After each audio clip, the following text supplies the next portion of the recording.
Pharmacokinetic series को continue करते हुए आज बात करते हैं ड्रग के एक्सक्रीशन के बारे में। So what is excretion of drug?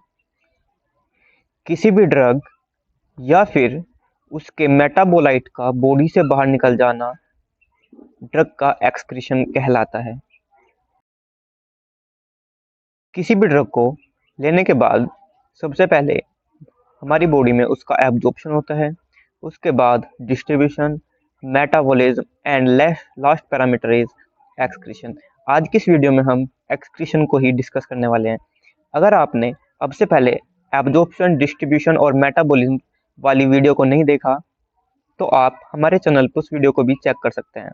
बात करते हैं डेफिनेशन की, तो excretion of drug is a pharmacokinetic process that describe removal of drug. मतलब एक्सक्रीशन ऑफ ड्रग फार्माकोकाइनेटिक का ही एक पैरामीटर होता है जिसके अंदर किसी भी ड्रग या फिर उसके मेटाबोलाइट को बॉडी से बाहर कर दिया जाता है। After a drug has been absorbed, distributed and metabolised, the body eliminates it to remain homeostasis and prevent drug accumulation which could lead to toxicity। बात करते हैं कुछ प्राइमरी एक्सक्रीशन रूट के बारे में जो हमारी बॉडी से ड्रग को बाहर निकालने में हेल्पफुल होते हैं। First one is renal excretion. Most of the drugs हमारी बॉडी से किडनीज के थ्रू बॉडी से बाहर निकल जाती है। इस टाइप के एक्सक्रीशन को हम रीनल एक्सक्रीशन कहते हैं। रीनल एक्सक्रीशन जनरली 3 स्टेप्स में कंप्लीट होता है। First one is filtration. Filtration में कोई भी स्मॉल मॉलिक्यूल ड्रग बॉडी से बाहर निकल जाती है।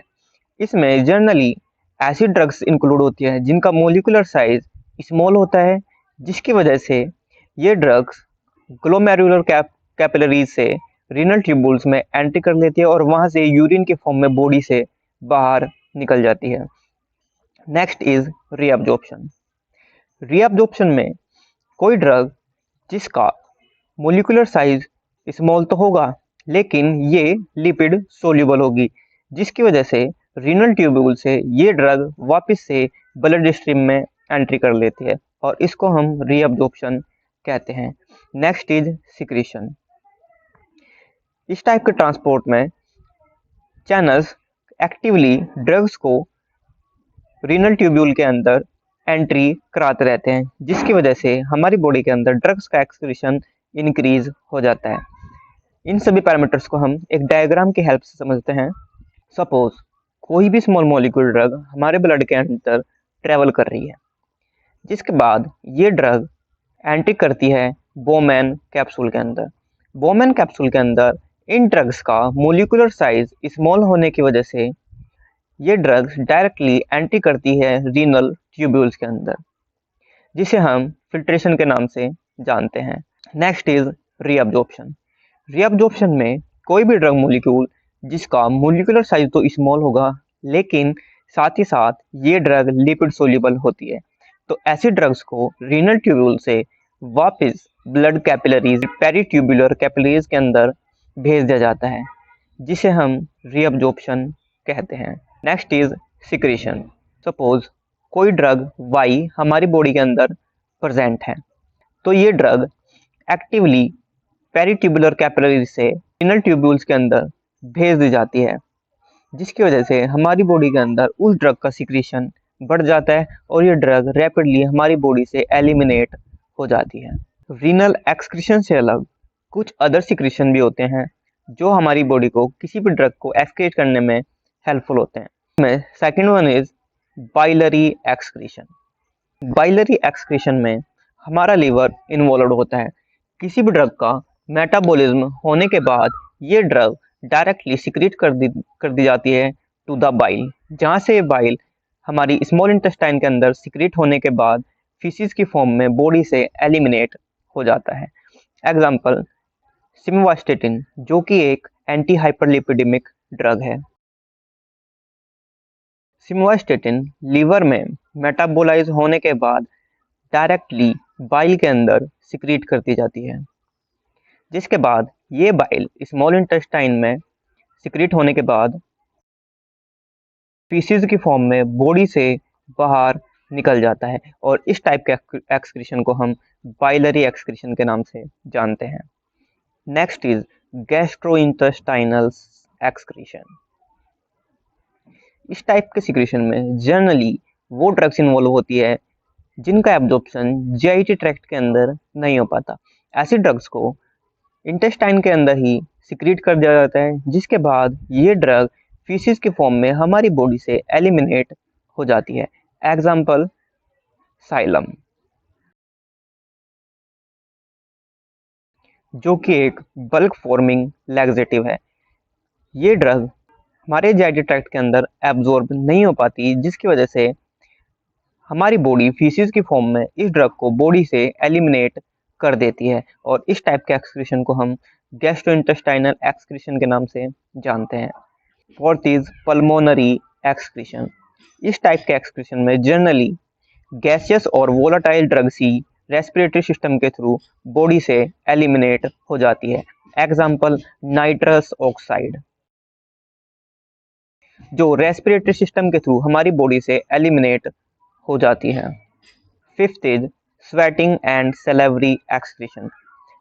इस टाइप के एक्सक्रीशन में जनरली ड्रग्स हमारी बॉडी से स्वेट या फिर सलाइवा के फॉर्म में बॉडी से एलिमिनेट हो जाती है। Example morphine. मॉर्फिन हमारी बॉडी से स्वेट और सलाइवा के फॉर्म में बॉडी से एलिमिनेट हो जाती है। Last is mammary excretion. Mammary excretion में जनरली ड्रग्स मिल्क की फॉर्म में हमारी बॉडी से एक्सक्रीट हो जाती है। Example ibuprofen. Ibuprofen lactating womens में मिल्क की फॉर्म में हमारी बॉडी से एलिमिनेट हो जाता है और इस टाइप के एक्सक्रीशन को हम ममेरी एक्सक्रीशन के नाम से जानते हैं। अब बात कर लेते हैं कुछ ऐसे फैक्टर्स के बारे में जिनकी वजह से हमारी बॉडी के अंदर ड्रग का मेटाबॉलिज्म अफेक्ट होने के साथ साथ ड्रग का एक्सक्रीशन भी या फिर एलिमिनेशन भी अफेक्ट होता है, जिसमें first one is renal function. Suppose कोई ड्रग एक्स जिसको रीनल या फिर किडनीज के थ्रू बॉडी से एलिमिनेट होना है, अगर किसी पेशेंट के अंदर क्रोनिक रीनल डिसफंक्शन प्रेजेंट है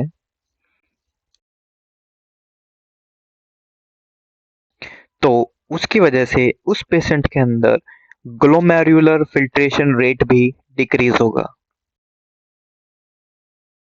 जिसकी वजह से उस ड्रग का एक्सक्रीशन कम होगा। Next is liver function. अगर कोई ड्रग एक्स जिसका मेटाबॉलिज्म जनरली लीवर के अंदर होता है, अगर लीवर के अंदर कोई डिसफंक्शन प्रेजेंट है तो उसकी वजह से उस ड्रग का मेटाबॉलिज्म भी अफेक्ट होता है, जिसके कारण उस ड्रग को मेटाबोलाइट्स में कन्वर्ट करना बहुत मुश्किल हो जाता है, जिसकी वजह से नॉन पोलर ड्रग को पोलर ड्रग में कन्वर्ट करने के लिए लीवर एफिशिएंट वर्क नहीं करता, जिसकी वजह से उस ड्रग का एक्सक्रीशन भी डिले हो जाता है। Next is pH of urine. Suppose कोई ड्रग एक्स जो एक वीक बेस है, तो in acidic urine condition, more of the unchanged form of drug is forward, leading to increased reabsorption and decreased excretion. Fourth one is drug characteristics. Suppose कोई drug X जो nature में highly lipophilic है, जिस भी drug का nature lipophilic होता है उस ड्रग का रीएब्जॉर्प्शन हमारी किडनी के अंदर होता रहता है, जिसकी वजह से उस ड्रग का एक्सक्रीशन डिले हो जाता है। Molecular weight. सपोज कोई ड्रग इसका molecular weight as compare to other drug ज़्यादा है, तो ऐसी दवाइयाँ, ऐसी ड्रग्स हमारे ब्लड के अंदर प्रेजेंट रहती है, जिसकी वजह से इन दवाओं का एक्सक्रीशन भी डिले हो जाता है। Next is protein binding. अगर कोई ड्रग जिसकी प्लाज्मा प्रोटीन के साथ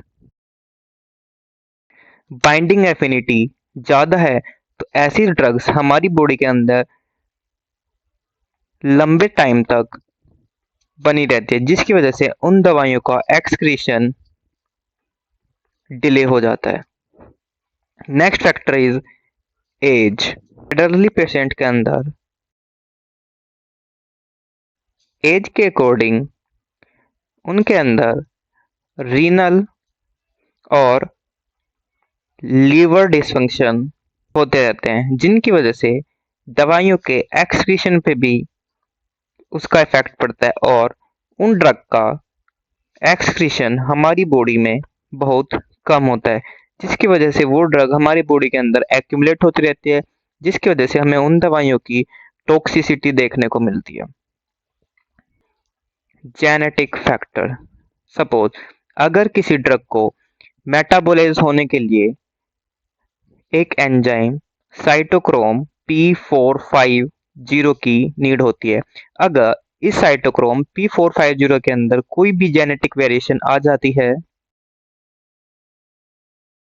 तो उसकी वजह से उस ड्रग का मेटाबॉलिज्म अफेक्ट होता है, जिसकी वजह से वो ड्रग नॉन पोलर से पोलर कन्वर्ट होने में बहुत ज़्यादा टाइम लेते हैं, जिसकी वजह से उस ड्रग का एक्सक्रीशन डिले हो जाता है। Next is hydration status. Suppose किसी भी ड्रग के मेटाबॉलिज्म होने के बाद उस ड्रग को नॉन पोलर से पोलर नेचर में कन्वर्ट कर दिया जाता है, जिसकी वजह से ये पोलर ड्रग वाटर में इजीली सोल्यूबल हो जाती है। अगर किसी पेशेंट के अंदर डिहाइड्रेशन प्रेजेंट है, तो ऐसे पेशेंट के अंदर उन दवाइयों का डिजोल्यूशन डिक्रीज हो जाता है, जिसकी वजह से उस ड्रग का एक्सक्रीशन भी डिले हो जाता है। Disease state. अगर किसी पेशेंट के अंदर डायबिटीज की वजह से या फिर हाइपरटेंशन की वजह से उसके अंदर रीनल डिसफंक्शन हो जाता है, तो ऐसे पेशेंट के अंदर किसी भी ड्रग का एक्सक्रीशन डिले हो जाता है।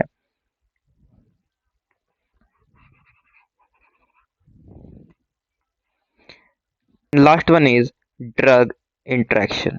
सपोज अगर कोई पेशेंट दो ड्रग्स एक्स एंड वाई को एक साथ कंज्यूम कर रहा है, अगर इसमें से किसी ड्रग की टेंडेंसी लीवर के फंक्शन को डिक्रीज कर देना है, तो उसकी वजह से सेकंड ड्रग का मेटाबॉलिज्म